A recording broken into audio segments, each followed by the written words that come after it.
The All Sooke Days podcast. It's about Sooke businesses, Sooke people, and Sooke history. Brought to you by SookeMortages.ca. With better rates and service, come see why we are Sooke's first choice for mortgages. Well, hello everyone. Welcome to the All Sooke Days podcast, where we talk about all Sooke things all the time. I'm your host, Daniel Baker. All Sooke Days is brought to you by Modern Mortgage, your mortgage experts in Sooke. Also by Sooke Oceanside Brewery.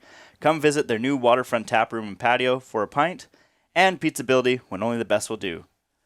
With me today, I have the lovely Tim Ayres. Lovely. Thank you. Thanks, Dan. How's it going, Tim? It's going great, thanks.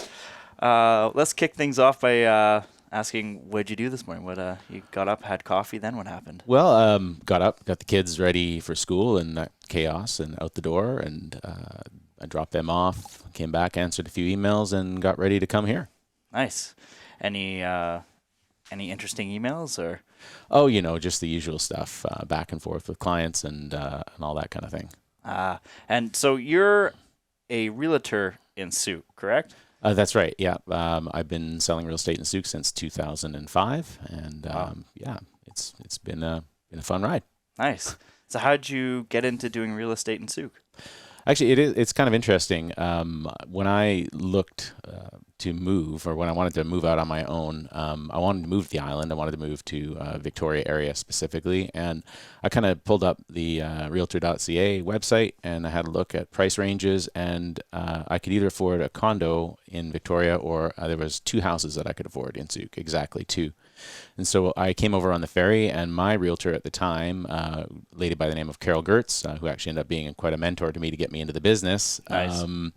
She showed me the two houses, and I bought one of them. And I rented it out for a little while because I wasn't ready to move yet, and got my real estate license, and I moved here, and the rest is kind of history. Wow.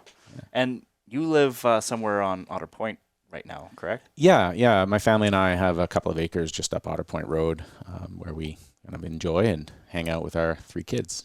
Yeah, and how do you like Otter Point?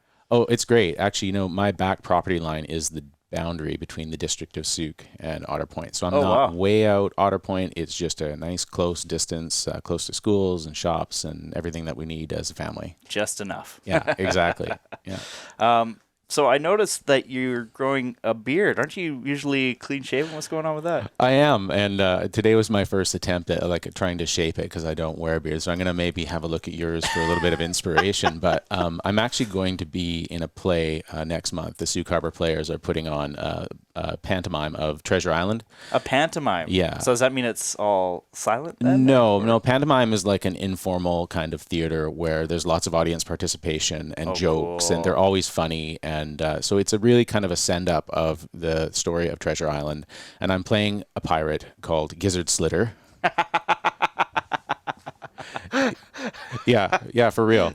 That's awesome. So me and Long John Silver and the other pirates cause a lot of havoc for everybody else in the show, and it's going to be really funny. Live theater is back in Sooke, and we're really excited about it because, of course, everything was canceled last year with COVID. Yeah, for sure. My wife has been doing these plays for a while, and she kind of roped me into signing up because they needed guys, and so here I am. So I'm going to be singing and dancing and joking, and it's going to be a lot of fun. So if you're looking for tickets, you can contact me, and Dan can get you the number, or go to the Stick in the Mud, our favorite coffee house.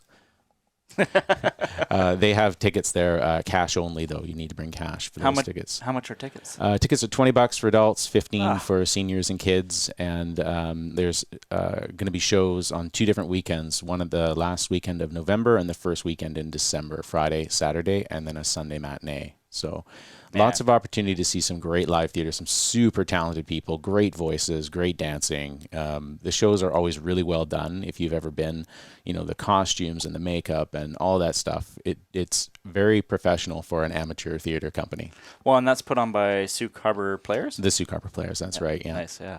Back in the day, I actually did some plays with the Sooke Harbor Players. Did you? Yeah. Well, you be careful. I'm going to probably be roping you into joining the next production. That's fine. Yeah.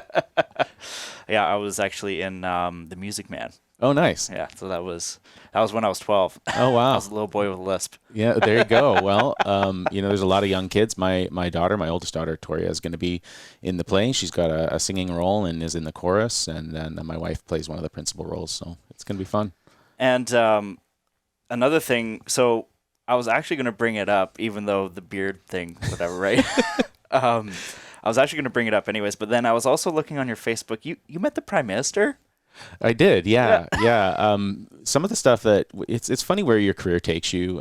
When I got into real estate, I just wanted to sell houses and make a living, and as I kind of got more into it, I realized there was room for a younger person at the time. I mean, I was 24 when I got into the business, and I realized that there was a lot of issues, and the business was really changing. A lot of technology coming into the business of real estate when I joined, and I was kind of up and up on that because that was just sort of what I was into. Right. And so I figured I had some stuff to contribute. So I started volunteering on committees at the Real Estate Board, and the Victoria Real Estate Board is a great 100-year this year organization that's been serving realtors and consumers in Victoria. And so anyway, I joined up their technology committee and found that I really liked contributing that way.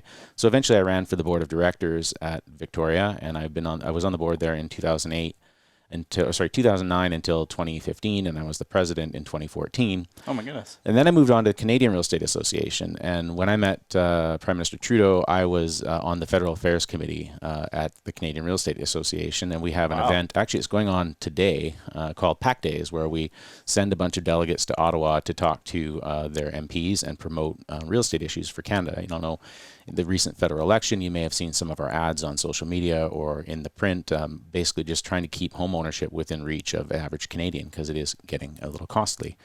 Just a little. Yeah, so PAC Days is an event that we held in person, but it's been virtual the last couple of years, which isn't quite as nice, but it is still a nice event to have, and that's when I got to meet the Prime Minister. Yeah, that's crazy. Yeah. Prime Minister selfie and I with a selfie in his office. It was a lot of fun. But I always tell the story when I did meet him. It was quite funny. If you've been to Ottawa, actually right now the House of Commons is actually in I think the East Block right now, where it's normally in Center Block, because Center Block is under like a giant 10-15 year renovation. Oh wow. And so they were just getting ready for this, and we were in his office in Center Block, and he's like showing us out the window like, okay, so there's going to be this here, and then we're going to take this whole thing here, and we're building a new gallery here for people to line up so they don't have to stand in the rain when they want to come and see their MPs. And it was like a homeowner giving the realtors a tour of his house and showing the changes he's going to make before MTV Cribs. Yeah, it was really funny. It was one of the nicest experiences I've had for sure. Nice. That's really cool. And you're also part of the Chamber of Commerce in Sooke too. That's right. Yeah, it's a long resume. I wear a lot of hats. I'm a director on the Chamber of Commerce here, so we help out our president, who you interviewed last week, Karen Mason. She's the president, and we're on directors. Actually, we have a board meeting tonight.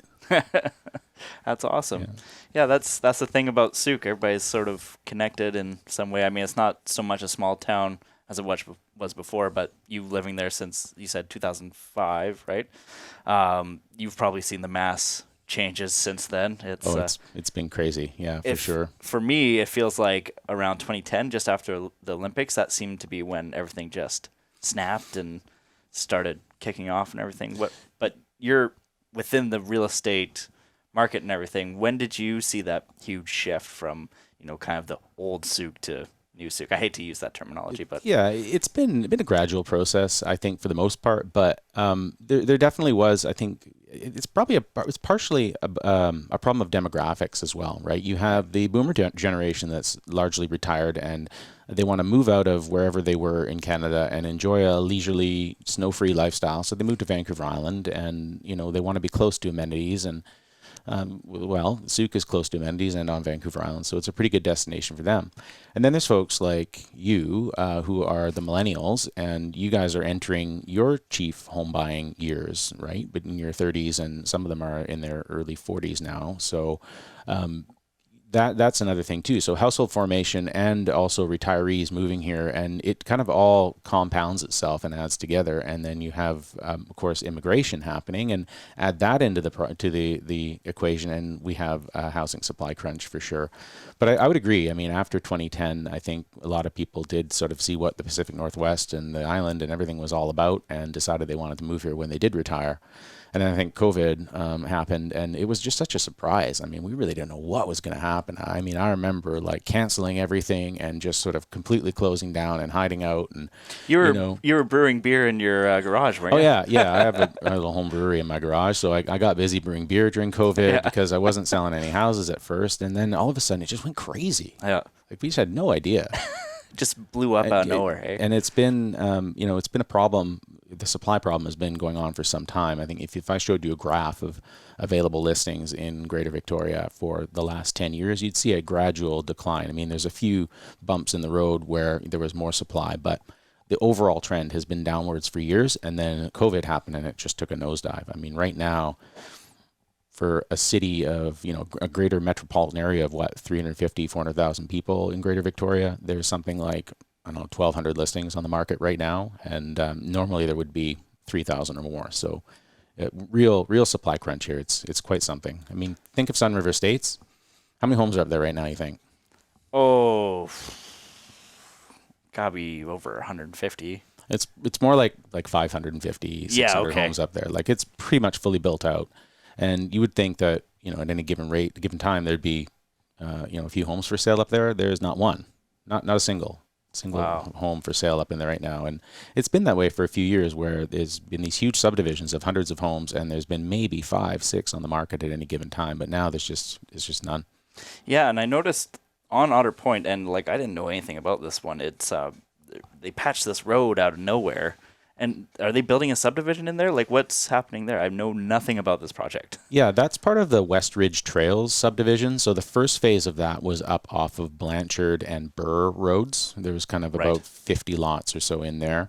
And then it's a big rectangle of land that kind of goes up towards Otter Point. It kind of ends at Sellers Drive, just on the Otter Point border there. Okay.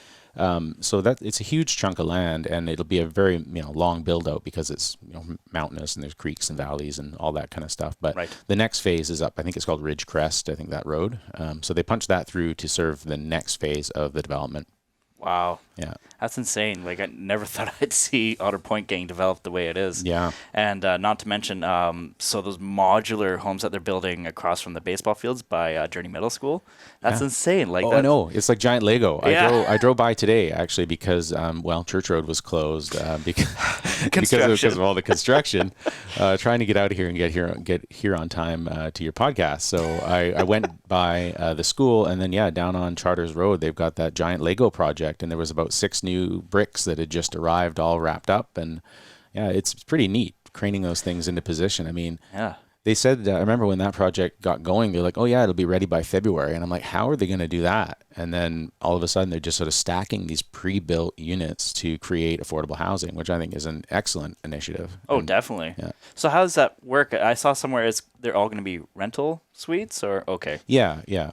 So you won't be a part of that at all, really, hey? No, I don't handle rentals. And I think this one, a certain portion of them are going to be designated as affordable or for low-income residents and that, which I think is desperately needed in our community. I think we just need more purpose-built rentals to begin with. Yeah. When you're relying on private homes in suites, I mean, that is a type of housing that can be temporary, right? I mean, if the owner sells it, and the new owner wants to use the whole house for themselves, they can evict the tenants, and it's fully legal for them to do. Yeah. And so with a purpose-built rental, if it's a building that is all 100% rentals, built for the purpose of rentals, that is a permanent home for somebody. If they want to keep living there and keep paying the rent, they can live there as long as they want, and they don't have to worry about that.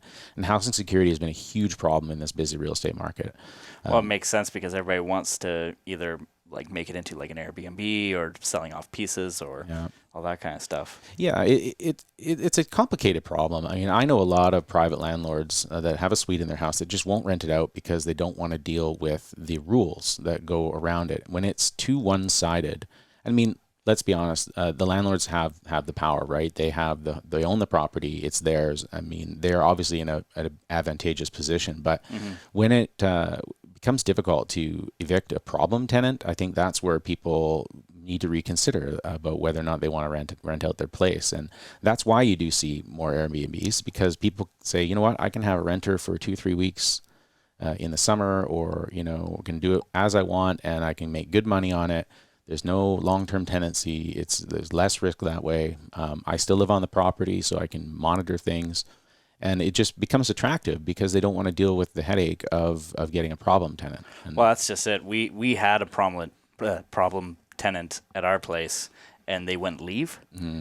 Yeah. So once they finally did leave and everything, and we brought in a new person who was actually a family friend, we actually gave him a pretty good deal for the rental, because it's like, not only are they really nice to deal with, but also cleaners. Mm-hmm. So every time you show up, it's just mint. It's nice That's and perfect. clean. It's like, okay, you know what? We'll just lower the rent so that keep you happy, keeps us happy, and less headache for everybody. Yeah, dream come true, right? I've got people like that are in our rental property, and they've been there now for 6 years. We haven't even touched the rent because they're just great. I mean, I'll get a phone call and it'll be like, hey Tim, just want you to know this problem with the septic system. I already opened up the tank and had a look inside, and I can't figure it out. Can you call somebody? And it's like, somebody is actually willing to do that, and before they call the landlord, I mean, that you can't ask for better than that. Actually taking initiative. Yeah, well, just, I mean, and for such a gross problem, right? Like, it's always something, right? Yeah. You know? Yeah. Yeah, most definitely. So with the Sooke real estate market then and everything, what do you see happening right now? Like, obviously a shortage in vacancy and everything. What's sort of happening right now to relieve that? Well, I hope we'll get some more lots released soon. That one you're talking about off Otter Point Road, up at Ridgecrest, those lots have been ready to go for months now. Oh, And really? I believe it's some kind of a delay with registration or the approving officer at the District of Sooke. I don't know. I don't want to throw anybody under the bus because I don't know the exact problem, but it is a regulatory delay, because those lots could be sold and being built on tomorrow if they were able to be sold. So Oh, wow. that's kind of a problem. That's one way that we need to look at the supply problem, is trying to get new product to market sooner. Right. New projects to be reviewed sooner and to be shovels in the ground sooner, because housing takes a long time to build. It takes a long time to develop. Sometimes there's years of work in prep of a site. Yep. Like if you look at Langford, I mean, they blow the heck out of a mountain before they can even put shovels in the ground anywhere, right? It's true. Well, whether you like that or not, it's just the fact. I mean, you got a lot of land that kind of looks like it's useless until you get a bunch of dynamite, right? And Well, that's just it. That's how much it's worth. It's worth blasting out the rock to carve out the land to sell it. Like it's insane. Like it really is. So I think that's going to be positive to see. I know there's a development coming at Church in Wadhams. I think that's getting ready. That I can see they're starting to kind of clear the land a little bit there. That's like 150 homes, isn't it? Yeah, something like that. Yeah, 120, 130. I think they actually downzoned it. Like they were originally approved for over 200 units or something like that. And I heard people were complaining about the parking, and they don't want it to become like Steeplechase. Like Steeplechase is like insane. Yeah, it's a bit narrow there. Just a bit. Just people are parked on for people that don't know about Steeplechase. People are parked along the whole road on either side, so there's really only room for one car. So if you meet another car at the other end, the other person has to back down and go around the cul-de-sac there. And the problem was that they didn't require off-street parking. That was the thing. Like most times in a development, you got to have off-street parking for 2 cars and an additional spot if you have a suite. In Steeplechase, I just don't think they had that requirement, and so people park on the street, and it creates a bit of a mess. Oh yeah. No, it's a huge mess.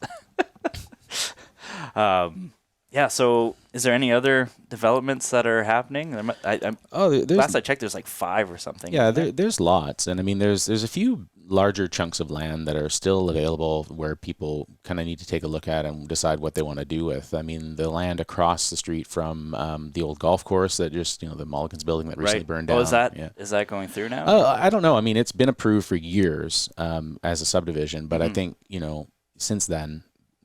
Things have changed. Probably density requirements have changed, and they'll have to probably submit something else. But I mean, it's a big chunk of land right in the middle of Sooke that could be developed and could make room for some more people. I'm hopeful some commercial development happens. There was that big one that they're talking about behind RBC there. Yeah, well, that one, and then Eustis Road. And Eustis, yeah. They're talking about a larger kind of shopping center there, which I think Sooke could support. I mean, you go to any of the 2 grocery stores on a Friday or a Saturday, and I mean, it's busy, right? I mean, I got to ask you, whose idea was it to put one grocery store right across the street from another grocery store. I don't know, man. Like, what other town have you been to that's like two grocery stores just facing each other? Well, it's like they could have like Team Village and Team Western, and they could be like firing paintballs at each other or something for Hucking superiority. water balloons. Yeah. Yeah, I don't know. It just seems funny to me. But yeah, no, for sure. I think Sooke could definitely use another grocery store. And like I heard it might be a country grocer. And I also heard a Canadian Tire, which actually would be a really good thing for it'd be Sooke. pretty cool. Yeah, because sporting goods and Yeah, that's what I was saying to Karen last week was, having two boys that are into hockey. I have to drive into Langford to go to Sports Check to get them any hockey equipment. Yeah, right? exactly. Whereas it'd be nice to not make that trip and be able to go to Canadian Tire and Sooke can get those sporting goods. Oh, you could check out the lost and found bin at Sea Park. Hey! And save you some money too. There you go. Yeah. That's awesome. So what's sort of the future for Tim Ayres? I know you got all these hats and everything that you're wearing, but what's the future kind of looking like? Honestly, I'm pretty busy. Life is pretty full. I mean, I have 3 young daughters, and obviously a busy career, and I like to brew beer when I have a bit of spare time. Like to play hockey with you. Yeah. So no, just kind of steady as she goes, and just try and help out in the community whenever I can as well. That's awesome. So 2005. All Sooke Days ended in 2002, so you just missed it. So, what is sort of, when you first moved to Sooke, what was the first thing that, you kind of came to your mind that you liked about Sooke? Oh, definitely Whiff and Spit. Yeah. Whiff and Spit. Yeah, because the house I bought is near Whiff and Spit, and so it's a short walk. And I remember walking down there and just thinking, wow, I'm actually going to live here? This is amazing, right? And I still think that, actually. Every time I go to Whiff and Spit, it's like, holy crap, like, I know. This is major. Like, I actually, I still feel like I'm on vacation when I'm out and about in the community and I am walking or running or whatever. Yeah. That's true. It's crazy too, like going to Whiff and Spit in 2005 compared to 2021. You can't find a parking spot. Oh, now. I know. At least it's paved, but you can't find a parking spot because it's so nice and paved now. I remember I used to go there and eat lunches sometimes, and there'd be like maybe 1 or 2 other cars there. Now it's like, well, everybody and their dogs there. COVID obviously is a part of that as well. The parks got so busy. I mean, remember going out to Mystic or to China Beach or something? Packed. And I can remember going out in the spring last year, and it was like, holy smokes, man! Like, where did all these people come from? It's true. And like especially at the potholes too. Yeah. By parking along the road. Oh, it's a total joke there in the summertime. But I mean, it's always been that way. It's just gotten worse. Yeah. No, it definitely has. I don't know what the solution is for that. Like bigger parking lot's not going to really solve much. There's really no solution. You just got to get there early. I mean, it's like any popular natural area anywhere in the world. You got to get there early. You go on vacation in Hawaii. If it's a nice beach day, everybody's going to be at the beach. Well, here's a little locals tip for you, okay? Wait a minute. This is broadcast. You're going to give a locals tip away? 10:30 is the sweet time. It's the sweet time? Don't go any later than 10:30. It's just a crapshoot after that. Right. You get in, you get your spot set up, and then you're good. Well, I have 3 kids, Dan, so getting them out of the house and trying to get there for 10:30 is basically never. So we're screwed. Especially being down Otter Point too. You'd be a little far away, but that's fine. I mean, you just go the other way. Just go up to I don't know, French Beach or Mystic or. Oh yeah. Yeah, we live near Poirier Lake, so sometimes we'll head up there to Castle Line or whatever. I really like what they've done at Poirier Lake there, that whole park. Like I was filming for the plein air project for Sooke Fine Arts, and I'm like looking for these artists, and I can't find. They're all hiding because they find their little spot, and they're like all hidden in the bush somewhere. Oh, right. So I'm like trying to go down these trails, but like all in the meanwhile, I'm like, man, this is beautiful. Yeah. And that's kind of an interesting little real estate story, actually. Did you remember there was a house and like kind of a fence on the corner of like where the road curves around? Yep. And there was like a fence, and the property was kind of messy and all that kind of thing. Well, the person that house eventually was torn down, and they added all that to the park. And the reason that they did that was because the person that lived in that house had what was called a life estate in that house. So what that means is you get to live in a property. You don't own it, but you get to live there until you die. So somebody had granted this person a life estate, and then they sold or gave the property to the CRD. And then so the CRD had started to develop the park around there. And then when that guy died, and then the house became to the CRD, and they tore it down and created that park. Huh. Yeah. Well, that's a cool story. Yeah, not super common, a life estate. So like if you owned a house and you wanted somebody, to live there until they died, you can do that, and then the house would revert back to you, right? Huh. Yeah, got any other cool real estate stories in Sooke? Well, I don't know. I mean, I was listening to a lot of, I got to admit, I'm late to the podcast game. Like, I don't listen to a lot. I should, because I listen to a lot of talk radio when I'm driving around my car. So why don't I just listen to Daniel talk radio? So that's what I did. The whole last week since you asked me to be on, I've been listening to, I think I got up to episode 15. I was listening on the way here. So anyway, I know you used to ask, what's the weirdest thing that's happened? So I was kind of waiting for that question because I had a story. Okay. Okay, Tim. Okay. What's the weirdest thing that's ever happened to you? Well, in my business, of course, we're in and out of people's houses, and you see, a few things that are kind of strange. Like there's the dancing poles in the bedrooms. That's happened a couple times, but that's kind of common these days. People like to dance on those and as an exercise form. So yeah. But sometimes people don't put away like personal photos and that kind of thing. And usually it's just family photos. But I remember one time, this was on a realtor tour like we used to do before COVID. And when there was listings. Pre-COVID and pre-listing crunch. We used to do a tour every Thursday in Sooke where the local realtors of the different offices would put their listings on the tour so that all the realtors could go through and have a look. And, that was a bit of a product knowledge kind of thing. And anyway, so we were all on tour, and we went out to this house and walked in, and in the master bedroom, there was some boudoir photography.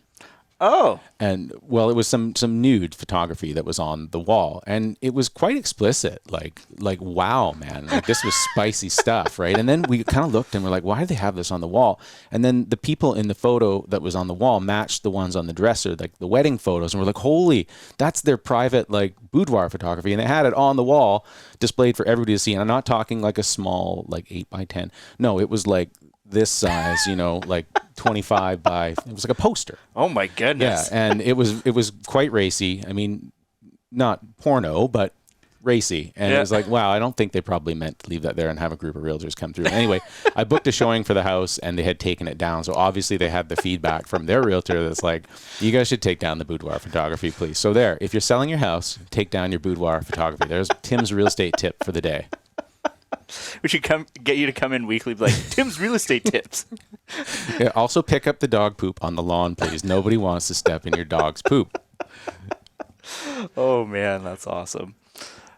I can only imagine, like, maybe those people are like, oh man, we'll really sell the house with these. This is gonna be great. It could, well, it depends on what they look like, I guess. Yeah. Oh man, that's awesome. Yeah. You just reminded me about another episode. You haven't quite made it to the 30s yet. I think it was episode 32. No, I'm not even at episode 30 yet. What am I talking about? Early 20s then. Oh, that's right. It's 32 acres of opportunity. Right. I saw that. That's my listing. Yes. Well, I didn't know that until I read the sign. I was like, oh, that's Tim's listing. So tell me, can you just like give us a little brief overview about that Deer Leap property? Yeah. It's a big old mansion on 32 acres of waterfront land. In the Whiffenspit neighborhood. It basically takes up a good chunk of the southeast corner, southwest corner of Whiffenspit. When you're out on the Juan de Fuca Strait and you're looking at Sooke, like you can clearly see where it is. Yeah, because the trees kind of end and begin. I mean, that property is amazing. It's got some of the largest trees I think I've ever seen in Sooke. Right. I mean, and to think that that's not even old growth, like it's been logged at some point, right? Okay, that's one thing I was trying to figure out because it doesn't look like any other trees I've seen in Sooke. So, and they're so large, and I tried to look up like what is the standard for old growth? Like how do you decipher if it's old growth or not? And they said, well, if you got 3 people and you have a hard time like wrapping your arms around it, then that's old growth. I'm like, well, I know there's at least one or two like that in there. Yeah, I mean, it's certainly old, but I don't think it's like 300 years old because, I mean, they would have cut down all those trees and they settled the area for sure. I mean, they were accessible. They're right next to the water. I mean, they had to have been cut down. And I think you can probably see some big stumps in there too. But I mean, being that it hasn't been touched since whenever that place was built in the probably 20s or 30s. I think. It's early 1900s for sure. Yeah, I mean that house is a wreck. I mean, it's been abandoned and people have broken in and vandalized it, which is sort of sad. But, it was terrible because I remember being a teenager exploring what my brother showed me, just exploring. He's like, "Oh, the old haunted mansion, right?" Oh, it's totally a haunted mansion. It's creepy as all get out in there. It used to be pristine. It used to be just perfect. Like all the glass was there. It looked like untouched and everything. And then during it was either just before COVID or during COVID, people went in there and just like trashed it. I think it's before that. I think it's been a problem for at least 6 or 7 years or something. Okay. I think since the last tenants moved out, or I mean, it's sold a couple of times in the last few years, and people, it's obviously very valuable for development, but the problem is that it's in the agricultural land reserve, which is hard to get land out of and hard to develop. And you can argue all you want about whether it should be or not, because it's clearly never been farmed. It's not, I mean, it's on the edge of a cliff next to the Pacific Ocean with cold breezes blowing on it. I don't think it's ideal farmland, but I don't know. I'm not a farmer. But I think if it could be removed from the ALR and developed in a responsible manner, I think it would be an amazing opportunity for Sooke, for sure. For sure. I mean, like, one thing I was thinking too that would be awesome is if like it could be Sooke's own little Stanley Park in some way. Yeah, well, that's another thing too. Is maybe the CRD or somebody could buy it and add it to the park, because it's right adjacent to Sooke Bluffs Park, right? Exactly. It could be just kind of an extension of that. It would work really well. And then they're talking about making another community center, and it's like, imagine a community center right there. Right, that'd be amazing. Yeah. I mean, it's a spectacular property, and the house is really cool. I mean, I walked around in there when I listed it because I had to secure it. Part of it was trying to board up all the windows again. And actually, after this podcast, I'm headed down there to check it out again to make sure that no kids have been in there. Anyway, we surprised a kid. It was when I first went down there. I was waiting in the driveway for the other realtors to show up. And this kid just zooms by me on a BMX and goes up the driveway. And I'm like, okay, well, I guess we're going to run into that guy. So they showed up about 10 minutes later, and we walk up the driveway, and I told them, hey, there's this kid that zoomed past me on a BMX. So anyway, we get in there, and there's the door broken open from before. And I go in, and I see the kid's bike. So I'm like, okay, obviously this guy's in there hanging out. So I just kind of yell, hey, time to go. We know you're here. I saw you ride on your bike. Just pack up your stuff and get out of here, kind of thing. And didn't hear anything for a while, and then I started pounding on the walls and making sure he knew that there was somebody here and that he was busted. And so this kid comes down in a cloud of weed smoke, and he's just been up there having a smoke, looking out at the ocean. And I totally probably freaked the hell out of this kid, because he was busted trespassing and smoking weed on somebody else's property. And anyway, it was pretty funny. He just kind of stumbled out of there and took his bike and left. But yeah. Did he say anything? No, not a word. Oh, sorry, man. It's that's another thing that's great about my job, is that you never really know what's going to happen, and there's always something different. You're always doing something different and meeting different people, and that's awesome. Never just the 9 to 5. Everything's kind of a little different. No, my wife hates it when I go to the grocery store because I'm always longer than I should be, because I run into people that I know, and you have those conversations. But I will also admit publicly that I am the worst for recognizing people out of context. Like, I will see my clients on the weekend, showing them houses, and, I know them in that context, and then I'll see them out in public, either at their job or, in the grocery store. And sometimes it takes me a minute to like, oh, right. Yeah. That's where I know you from. It's so true. So my family doctor is Dr. Valley. I don't know if you know. He's my doctor as well. There you go, Sooke, I remember I was walking across the street from Whiskers and Wags, where my studio is, and walking across the street, and I see like these group of people like wearing similar matching outfits and like black vests, and they're power walking in their running shoes. I'm like, oh, okay, this is kind of neat. And then I look, it's like, walk with your doctor. I'm like, oh, neat, okay. And like then behind, I just see Dr. Valley like coming behind them, and I swear, like, I looked at him, I was like, I'm not gonna wave. And like, I swear he saw me, and he just like walked faster. I'm not sure if he recognized me or not. But You should have got out and joined them. yeah, I didn't have a vest, so didn't feel like Didn't want to stand out like a sore thumb. Yeah, so, there you go. Yeah, so if Dr. Valley, if you ever listen to this, Hey, hey. how's it going? Well, we're coming down to the wire here, I think. Wow. So before we sign off, is there anything you'd like to plug or anybody you'd like to say to the people of Sooke? Or Well, I think I already talked about the show. I already talked about the chamber, Yeah. and I already talked about the real estate board, my volunteer stuff. No, not really. Dan, I think I'd just like to say thanks to Sooke for embracing me as a local realtor and for, allowing me to live here and raise my family. Yeah, for sure. Well, thanks for coming on, Tim. I really appreciate you coming. No, pleasure to be here. All right. We'll talk soon. All right, thanks. The All Sooke Days podcast. It's about Sooke businesses, Sooke people, and Sooke history. Brought to you by SookeMortages.ca. With better rates and service, come see why we are Sooke's first choice for mortgages.